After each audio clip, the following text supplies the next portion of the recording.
legislation will not only restore our competitive edge in the 21st century, but it will restore the sacred bonds of trust between America and its citizens. This legislation demonstrates our compassion for struggling American families who deserve an immigration system that puts their needs first and that puts America first. It's a really historic moment that happened today. Again, the biggest proposed change that would take place in 50 years. We're proposing to limit family-based migration to spouses and minor children.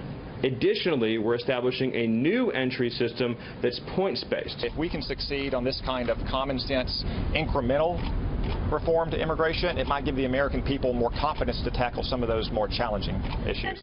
Change to immigration, basically the green cards that go out, putting high-skilled, ultra-high-skilled workers at the front of the line for legal immigration, a change that the president's advisor on this telling reporters will be welcomed and pushed from the outside in.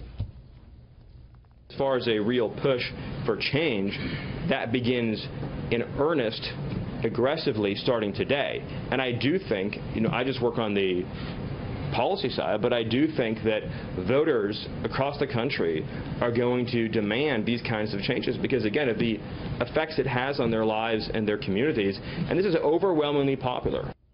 If you look at the latest poll out today by Quinnipiac about the president's handling of immigration, upside down in this particular poll, will this turn all of that around? Let's bring in our panel. Michael Crowley, senior foreign affairs correspondent for Politico. Molly Hemingway, senior editor at The Federalist, and syndicated columnist Charles Krauthammer. Molly. Well, having a targeted, skilled, coherent immigration policy should not be controversial. This change that deals with merit-based allocation of the spots that we give is a wise one. The only thing that's really controversial is decreasing the number of people who are allowed entry into the country. And this would do it by about half. Yeah, that's negotiable though. But there are two main problems with our immigration system, our legal immigration system, and one is that it's not focused on skills enough, and two, the portion that does focus on skills is really poorly designed. Only 13% of people coming into the country have anything to do with like an economic case, and only half of those actually are merit-based, so like 6.5% or something like that. So having an immigration system that matches more like with what Canada does or Australia does, that's actually just long overdue. The stats, if you look at them, legal immigrants in the U.S., new green card recipients, you look at, there's no stats for 2016 as of yet, but 2015 back, about 1,051,000.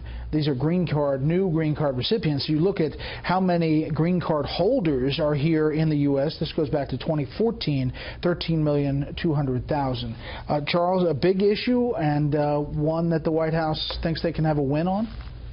And it's long overdue. I think if you make the case, it's an easy one to make, and it would really prevail. It would take time, but you have to make the case. Look, I love the hypocrisy of the liberals who are so shocked by this.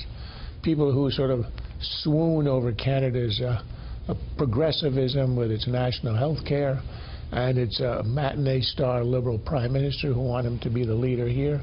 All of a sudden, when the U.S. proposes essentially the Canadian system, the merit-based system, are shocked at how mean and racist it is.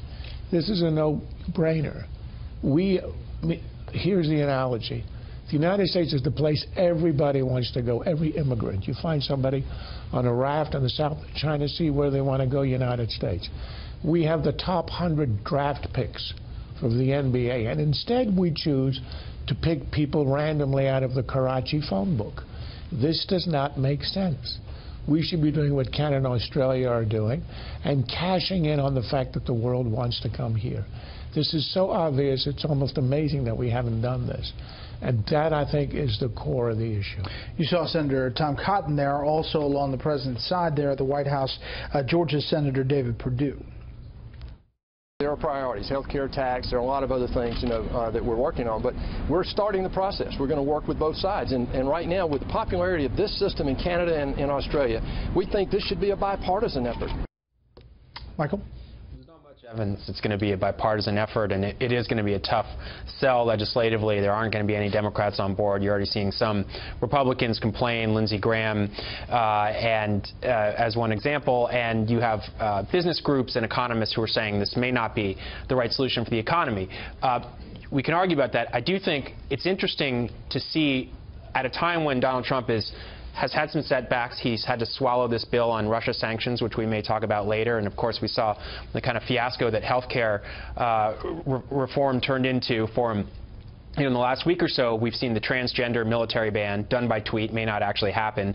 Possible challenge to college affirmative action policies, which the New York Times reported overnight. And now this move on legal immigration. I think you're seeing Trump really taking some steps that are going to be really popular with his base, and particularly that part of the Trump coalition that people refer to as sort of populist, nationalist, going back to that idea of Americans who have been left behind, who have gotten a raw deal in the economy, workers, particularly in the Rust Belt and some of those states that he snatched from Hillary Clinton, feeling like nobody's looking out for them. And I think this kind of proposal really plays to that audience. And, in particular, I'm struck, I see this kind of like Steve Miller, who we saw talking about this legislation, and Steve Bannon, who are really proponents of this vision in the White House. I hear their voices when Trump says in that soundbite that you played, which I think was the critical one, that this legislation will not only restore our competitive edge in the 21st century, but will restore the sacred bonds of trust between America and its citizens, really kind of touching on a larger theme of national identity and populist nationalism that I think is going to be very politically good with his base at a time when he really needs them. So in your list, I just want to point out the New York Times stories, but there's a pushback hard by the Justice Department and the White House that this was not anything that they're doing on that college thing. But the rest of the list, you're right, they haven't had any big successes legislatively. Can they get one with this? And what Democrats are going to sign on to this effort? Well, you're absolutely right, Michael, that the problem is that the two groups that are going to be coming out most hard against this will be big businesses and corporations that benefit the most from low-skilled importation of low-wage workers, low-skilled and low-wage workers, and then also politically on the left. That's the group that benefits the most politically from our current immigration policy. So who fights this? Chamber of Commerce? I'd assume that many of the corporations will push all of their Republican members. Having said that, most of what our current immigration system does is benefit the elites. It benefits people who are already well connected. These are the people who suffer the least from our immigration policy, whereas the rest of the country, where you're actually interacting with some of the problems that come from not having a solid immigration policy, whether it's at hospitals or schools or whatnot, these are the people who have been crying out and been shut down for decades asking for a better immigration policy. So speaking of interaction, I just want to play some of the interaction from the White House briefing room with Stephen Miller, which was interesting. This whole notion of, well, they could learn, they have to learn English before they get to the United States. Are we just going to bring in people from Great Britain and Australia? I am shocked at your statement that you think that only people from Great Britain and Australia would know English. It reveals your cosmopolitan bias to a shocking degree. It sounds like you're trying to engineer the racial and ethnic flow of people into this country. That is one of the most outrageous, insulting, ignorant, and foolish things you've ever said. I asked you for a statistic. Can you tell me how many... Maybe we'll make a carve-out in the bill that says the New York Times can hire all the low-skilled, less-paid workers they want from other countries, and see how you feel then about low-wage substitution. This is a reality that's happening in our country. Maybe it's time we had compassion, Glenn, for American workers. So Stephen Miller was bringing the heat there. Yeah, I think he won that round.